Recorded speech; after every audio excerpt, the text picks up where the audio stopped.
Hello friends, नमस्कार। जय Jagannath. Manorama recipe रे आपण मानकु स्वागत करुची।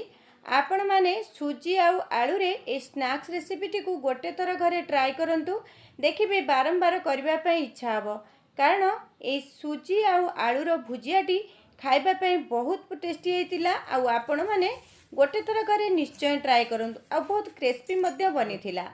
सेतिपई मु गोटे कड़े नहीं से 2 गिना पानी दबा। ये गिना कि कप गोटे मेजरमेंट करने नियंतु, ताहले आपन को सहज हम। 2 गिना पानी नहीं ये आवश्यक अनुसार लुण दबा आ गोटे चामच तेल दबा। पानी टिके फुटवाई छाड़ा। पानी जिते भल भाव फुटीज आम ये सुजी को ऐड करनबा। सुजी को देई ताकू आम ये जंतुनटी प्रस्तुत करिबा। गैस रो फ्लेम को आपण सिम टू मीडियम रे रखी जंतुनटी को प्रस्तुत करिवे। ताहले जाई आपण को सुजीटी भल भावे जंती ही जीवो बा सिझी जीवो। आपण जदि एटी मोटा सुजी नउथिबे ताहले सुजी को टिके ग्राइंडिंग करनेबे। आ जदि पतला सुजी नैथिबे ताहले ग्राइंडिंग करिबा किछि दरकार नाही। देखंतु जंतुनटी हमर कड़ाई रु छाड़ी गलानी। एबे हमर जंतुनटी मध्ये प्रस्तुत हे गलानी। जंतुनटी को आम एबे गोटे जगह को काढ़ी नबा। आज रेसिपीटी जदि भल लगे गोटे सुंदर कमेंट दबा सहित चैनल को सब्सक्राइब करने जमार भी भूलें। देखंतु एडी मु जंतुनटी को टिके ठंडा हवाई छाड़देली। ता भितर चलतु आलूटी को छड़े नबा। आलू को आगुरी सिझे आलूटी को भल भाव ठंडा हवाई रखिए। आलूटी ठंडा आलू आपड़ ये व्यवहार करेंगे। गरम आलू जमा भी व्यवहार करेंगे। आलू को ग्रेट करने एमती पतला ग्रेटर नेबे। आलूटे जमी जमा भी बिंडा अंश न रुए से आपण ध्यान नेबे। ये सबू आलू गुड़िक ये प्रोसेस रे आमे ग्रेट कर नबा बा कोरी नबा। एबे सेथिरे अल्प टिके हेंगु दे दबा। हेंगु देकी ताकू एटी भल भाव रे आमे मिसई नबा। एटी जेहेतु गरम अछि मु ताकू गोटे ग्लास रे आलू सहित सुजी को एटी भल भाव रे मिसई नबा। सुजी टिके हल्का गरम थिला बेले आपण आलूटी को मिसेइबे। ताहले जाई सुजी सहित आलूटी भल भाव रे मिसी जिवो। आपण चाहिए एथरे किछि गरम मसला लंका गुंड ऐड करि पारंती, किंतु मु एठी किछि भी ऐड करनी। पूरा सिंपल भाबे करूची आ खाइबा पय मध्य बहुत भल लागुथिला।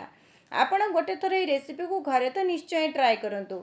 देखिबे बिना बेसन रे मध्य आपण घरे बहुत सुंदर भाबे आलू भुजी प्रस्तुत करि परिबे। देखंतु हमर एठी चकड़ाटी बहुत भल भाबे मिसी जाइछि। आलूटी आ चकड़ाटी मध्य प्रस्तुत हे जाइछि। एबे आमे कड़ाई रे तेल दे दबा आ तेलटी को एटी गरम होबा पई छाड़िबा।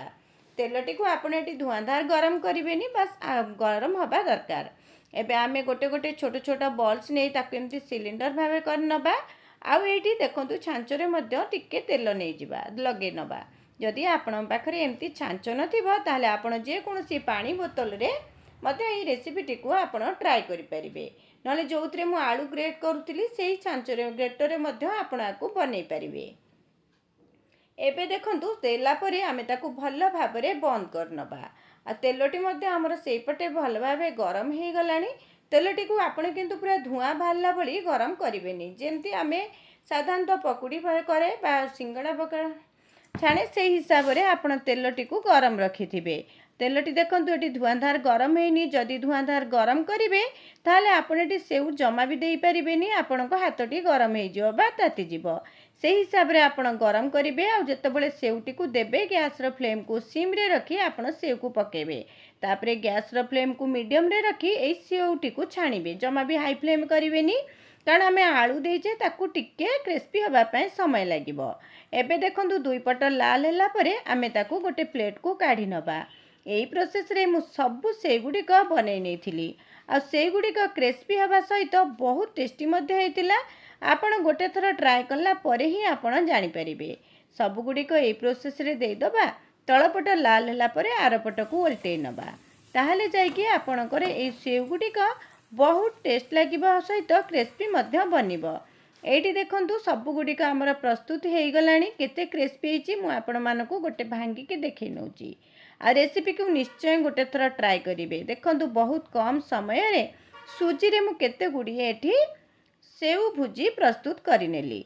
एबे देखंतु सेउ भुजी गुडी को केते क्रिस्पी हेची। आपण ए सेउ गुडी को आराम से गोटे जे कोनोसी डब्बा रे रखी ताकू पिला मानको खुदेई परिबे।